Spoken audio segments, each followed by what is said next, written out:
Hello friends, स्वागत है आपका साइंस और टेक्नोलॉजी की इस नई दुनिया में। इस वीडियो में हम आपको बताने जा रहे हैं कुछ कमाल की फैक्ट्री मशीन और उनके मैन्युफैक्चरिंग प्रोसेस के बारे में, जिन्हें देखकर आप पूरी तरह से हैरान रह जाएंगे। तो चलिए बिना किसी देरी के वीडियो शुरू करते हैं। Number 1, chain making machine. ये एक fully automatic chain making machine है। इस मशीन में सबसे पहले एक स्टील के मोटे वायर को लगातार इस मशीन में डाला जाता है। यहाँ ये मशीन इस वायर पर एक फिक्स लेंथ पर कटिंग मार्क लगाती जाती है। फिर जब ये वायर आगे पहुंचता है तो यहाँ इसे एक प्रेस से दबाकर इसे इसके नीचे वाली कड़ी से जोड़ दिया जाता है। ऐसे ये मशीन एक कड़ी को दूसरी कड़ी से जोड़कर इस पूरी चेन को तैयार करते जाती है। लेकिन यहाँ इन चेन की कड़ी के मुंह थोड़े खुले रह जाते हैं, इसलिए इन्हें आगे लगी एक और मशीन के नीचे से गुजारा जाता है। यहाँ इनकी कड़ी के मुंह को दबाकर पूरी तरह से बंद कर दिया जाता है, जिसके बाद ये चैन पूरी तरह से बनकर तैयार हो जाती है। Next is Ameco. ये एक टिन शीट मेकिंग मशीन है, जो कि घरों में लगने वाले टिन शेड की शीट को तैयार करने का काम करती है। इसमें सबसे पहले स्टील की एक स्ट्रेट शीट को एक वर्कर के द्वारा इस मशीन में फिक्स किया जाता है। शीट को मशीन में अच्छे से फिक्स करने के बाद इस मशीन को स्टार्ट कर दिया जाता है। इसके बाद ये स्टील शीट इसमें आगे लगे रोलर से होकर गुजरती है। इस मशीन में करीब 15 से 20 इस तरह के रोलर्स लगाए गए हैं, जिनमें लगा हर रोलर इस शीट पर एक लाइन बनाते जाता है। इस तरह से ये शीट इन सभी रोलर से गुजरते हुए एक परफेक्ट शेप में बदलती जाती है। और इतने रोलर से गुजरने के बाद इस नॉर्मल सी शीट की स्ट्रेंथ भी काफी बढ़ जाती है, तभी तो इन्हें रूफ शेड में इस्तेमाल किया जाता है। फिर फाइनली इन सभी रोलर से गुजरने के बाद जब ये शीट मशीन से बाहर आती है तो इस शीट को फिक्स लेंथ में काट कर आगे कलेक्ट कर लिया जाता है। Next is Bremen machinery. इन मशीनों का इस्तेमाल स्टील की मोटी मोटी शीट्स को राउंड और कर्व शेप देने के लिए किया जाता है। इसमें सबसे पहले एक लिफ्टिंग मशीन के जरिए स्टील की शीट को इन रोलर्स के बीच में प्लेस किया जाता है। फिर ये रोलर्स इस शीट पर प्रेशर डालते हुए इस शीट को पेंडुलम की तरह लेफ्ट राइट घुमाते जाते हैं। आपको बता दें कि इस मशीन में लगी इस स्टील शीट की मोटाई करीब 5 इंच है, जिसे ये मशीन इजीली घुमाते हुए राउंड सर्कल शेप देने की कोशिश कर रही है। काफी टाइम इन रोलर्स के बीच घूमने के बाद ये शीट धीरे धीरे राउंड सर्कल्स का शेप लेने लगती है। फिर एक वर्कर द्वारा इसके शेप का इंस्पेक्शन किया जाता है। अगर इसका शेप परफेक्टली राउंड रहता है और इसमें कोई प्रॉब्लम नहीं रहती, तो इसे बाहर निकालने के लिए इस मशीन के एक पार्ट को डाउन किया जाता है और एक लिफ्टिंग क्रेन की मदद से इसे मशीन से उतार लिया जाता है। इस तरह से इन सभी बड़े बड़े मशीनरी मेटेलिक पार्ट्स को इस मशीन द्वारा बनाया जाता है। Next is vessel head making. Vessel head यानी कि बड़े बड़े लिक्विड टैंक या फिर प्रेशर टैंक बनाने के लिए स्टील की राउंड शीट को इन बड़ी बड़ी हाइड्रोलिक मशीन के जरिए आकार दिया जाता है। इसमें सबसे पहले एक फ्लैट स्टील की राउंड शीट को एक लिफ्टिंग क्रेन से उठाकर हाइड्रोलिक मशीन के नीचे प्लेस किया जाता है। फिर हाइड्रोलिक प्रेस मशीन के जरिए इस सीट के बीच वाले हिस्से को थोड़ा दबाया जाता है और फिर इसी तरह धीरे धीरे इसके किनारों को भी दबा दबाकर इसे कर्व शेप दे दिया जाता है। ये मशीन कितनी पावरफुल है, इसका अंदाजा आप इसके काम को देखकर ही लगा सकते हैं कि किस तरह से ये मशीन इस मेटल शीट को इतनी आसानी से शेप दे दी जा रही है। फिर इस शीट को एक दूसरी मशीन पर रखकर इसके किनारों को थोड़ा ऊपर की ओर मोड़ा जाता है। इसके बाद ये वेसल हेड पूरी तरह से बनकर तैयार हो जाता है। आपको बता दें कि ये वेसल हेड टैंक के दोनों तरफ लगने वाले वो राउंड हिस्से होते हैं, जिनकी मदद से इन टैंक्स को पैक करके एक प्रॉपर कैप्सूल का शेप दिया जाता है। Next is steel wire rope making. Steel wire rope बनाने के लिए सबसे पहले स्टील वायर के रोल लिए जाते हैं। फिर स्टील वायर रोल्स को एक स्पेशल मशीन में फिक्स किया जाता है। इस मशीन में इन वायर के 15 से 20 रोल फिक्स किए जाते हैं। अच्छे से इन रोल्स को इस मशीनरी पर फिक्स करने के बाद इस मशीन का रोटेशन स्टार्ट कर दिया जाता है। यह मशीन इन सभी रोल्स को घुमाते हुए इनके वायर्स को आगे जॉइंट करके एक रोप का शेप देती जाती है। फिर इस रोप को फाइनली फिनिश देकर आगे इसके बड़े बड़े रोल बना लिए जाते हैं। इन स्टील वायर रोप्स की कैपेसिटी और स्ट्रेंथ काफी ज्यादा होती है। इन स्टील वायर रोप्स का इस्तेमाल माउंटेन के बलवे, चेयर लिफ्ट और अर्बन रोपवे से लेकर बड़े बड़े ब्रिज और स्टेडियम्स की रूफ को बनाने में किया जाता है। नेक्स्ट इज साम स्प्लाइस।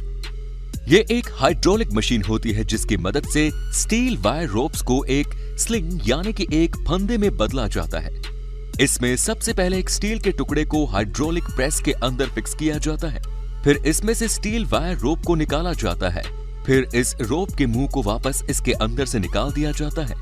फिर इस मशीन को ऑन करके इस रोप के मुंह को दबाकर इसे यहीं लॉक कर दिया जाता है।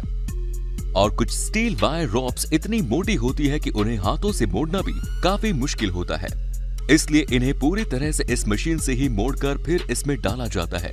और फिर इस रोप के बीच में एक मेटल फ्रेम को लगाया जाता है और फिर इसे काफी सफाई से हाइड्रोलिक प्रेस से दबाकर इसे भी एक स्टील फ्रेम में लॉक कर दिया जाता है। इस तरह से बनी स्लिंग की मदद से बड़े बड़े लिफ्टिंग ऑपरेशन परफॉर्म किए जाते हैं। Next is electric motor raker. ये एक इलेक्ट्रिक मोटर रिसाइकलिंग मशीन है। जब इलेक्ट्रिक मोटर पूरी तरह से खराब हो जाती है तो उसमें से कॉपर वायर को अलग करने के लिए सबसे पहले पूरी मोटर को एक कटिंग प्रेस के नीचे रखकर इसके आउटर कवर को हटा दिया जाता है। इसके बाद इस मोटर को फिर से इस कटिंग प्रेस के नीचे रखकर इसे बीच में से काट दिया जाता है, जिसके बाद ये मोटर 2 टुकड़ों में टूट जाती है। इसके बाद इन टुकड़ों को एक एक करके एक स्पेशल मशीन के ऊपर फिक्स किया जाता है, जिसके बाद ये मशीन इन कॉपर वायर को इनमें से इजीली अलग कर देती है। ये मशीन कॉपर वायर को अच्छे से पकड़ लेती है, जिसके बाद इसे एक हिस्से को ये मशीन पकड़कर ऊपर कर देती है। इससे इन मशीन के जरिए किसी भी इलेक्ट्रिक मोटर से कॉपर वायर को अलग करके आसानी से रिसाइकल किया जाता है। Next is echo green. ये एक काफी पावरफुल मशीन है जो कि वेस्ट टायर्स को रिसाइकल करने का काम करती है। इस मशीन में वेस्ट टायर्स को एक कन्वेयर बेल्ट के थ्रू इस श्रेडिंग मशीन में डाला जाता है, जिसके बाद इसमें लगा श्रेडर इन टायर को काटकर छोटे छोटे टुकड़ों में बदल देता है। इस मशीन की पावर का अंदाजा आप इसे देखकर ही लगा सकते हैं कि कितनी आसानी से ये मशीन रबर के इन टायर्स को इजीली काटते जा रही है और इनको छोटे छोटे टुकड़ों में बदलते जा रही है। ये श्रेडिंग मशीन 1 घंटे में 12 टन टायर्स को प्रोसेस कर सकती है। Next is steel bar twister. ये भी एक काफी कमाल की मशीन है जो कि स्टील बार को मोड़कर उन्हें डिजाइन देने का काम करती है। इस मशीन को मैनुअली हाथ से ऑपरेट किया जाता है। इसमें सबसे पहले स्टील बार की शेप का होल्डर लगाया जाता है और फिर इस होल्डर में स्टील बार को फिक्स करके इसके स्क्रू को अच्छे से टाइट कर दिया जाता है। फिर जब इस मशीन को घुमाया जाता है तो ये स्टील बार को एक धागे की तरह इजीली मोड़ दी जाती है। इसी तरह से इस मशीन में अलग अलग होल्डर लगाकर अलग अलग स्टील बार को मोड़ा जा सकता है और इसमें एक अलग तरह का होल्डर लगाकर 4 स्टील बार को एक साथ मोड़कर और भी स्पेशल डिजाइन बनाई जा सकती है। इस तरह के डिजाइन को लोहे के आइटम की सुंदरता बढ़ाने के लिए इस्तेमाल में किया जाता है। Next is drive chain making. इस तरह की बड़ी बड़ी भारी भरकम ड्राइव चेन को भी फैक्ट्रीज में वर्कर्स द्वारा मैनुअली हाथों से ही बनाया जाता है। यहाँ इनके एक एक पार्ट्स को हाथों से असेंबल किया जाता है। इसमें सबसे पहले इनके मेन रोड को एक लाइन में खड़ा किया जाता है, फिर इन पर चेन की कड़ी वाले हिस्सों को लगाया जाता है और एक एक कड़ी को सभी रोड्स में डालने के बाद इस पर ब्रश की मदद से ग्रीस भी लगाई जाती है और फिर इनमें एक एक वाइसर डालकर इसमें एक एक कड़ी और डाल दी जाती है। इसमें वाइसर डालने से चेन का मूवमेंट काफी इजी हो जाता है। इस तरह से हर बार ग्रीस लगाकर इसमें एक वाइसर और एक कड़ी डाल दी जाती है। ऐसे ही इसमें 4 कड़ी एक साइड में डाली जाती है। फिर फाइनली इसके ऊपर छोटी सी रिंग लगाई जाती है। इस रिंग को एंड में लगाकर इनके मुंह को दबाकर इस चेन को लॉक कर दिया जाता है।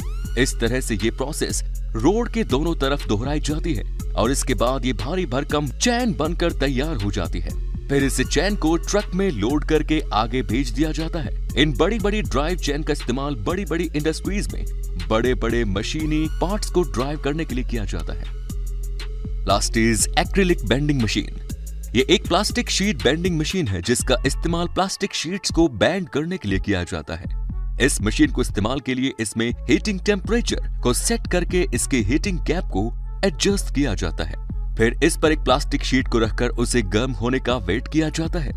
इस मशीन में एक एडजस्टेबल एंगल प्लेटफॉर्म भी लगा होता है जिस पर शीट को गर्म होने के बाद एक पर्टिकुलर एंगल पर मोड़ दिया जाता है। इस तरह से इस मशीन की मदद से प्लास्टिक शीट्स को गर्म करके अलग अलग डिजाइन्स और एंगल पर मोड़ा जा सकता है।